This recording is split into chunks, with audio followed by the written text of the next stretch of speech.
అయ్యా రాజమౌళి గారు, మీకు ఇబ్బంది కలిగింది, మీ వీడియో రకరకాల చోట్లకి ఏదో ఇబ్బంది కలిగి మీరు రిలీజ్ చేయలేకపోయారు.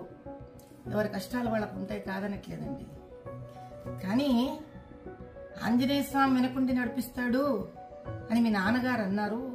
అది ఇప్పుడు భావ్యంగా అనిపించట్లేదు మీకు అన్నారు కదా. పోనీ బాహుబలి సినిమాలో కోట్లు సంపాదించారు కదండి శివలింగాన్ని ఎత్తిపించి పాపం ప్రభాస్ గారితో. అప్పుడేమన్నా శివుడి మీద ఏమైనా దానకం చదివారా మీరేమన్నా? ఏ శివాలయానికి ఏమన్నా దాన ధర్మాలు చేశారా? ఆ రోజు చేసింది లేదు, ఈ రోజు తిట్టుకోవడం ఎందుకండి ఆంజనేయ స్వామిని చెప్పండి.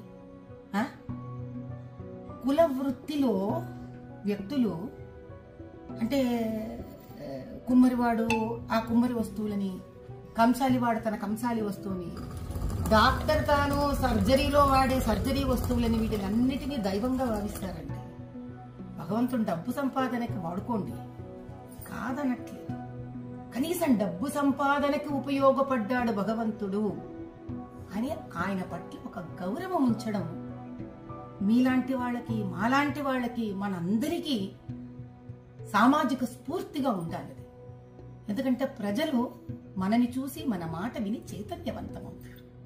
అంత బేలలాగా మీరు ఎవరో ఏదో షాట్లు మీకు కొట్టేశారు కాబట్టి మీకు ఆంజనేయ స్వామి వెనక లేడని మీరు భావించడం, ఆ తర్వాత వెంటనే సమస్య తీరిపోగానే చిన్నపిల్లలాగా వేసేసుకోవడం, ఇంకా నిలకడెక్కడుంది రాజమౌళి గారు మీ అంత పెద్ద మనిషికి కూడా?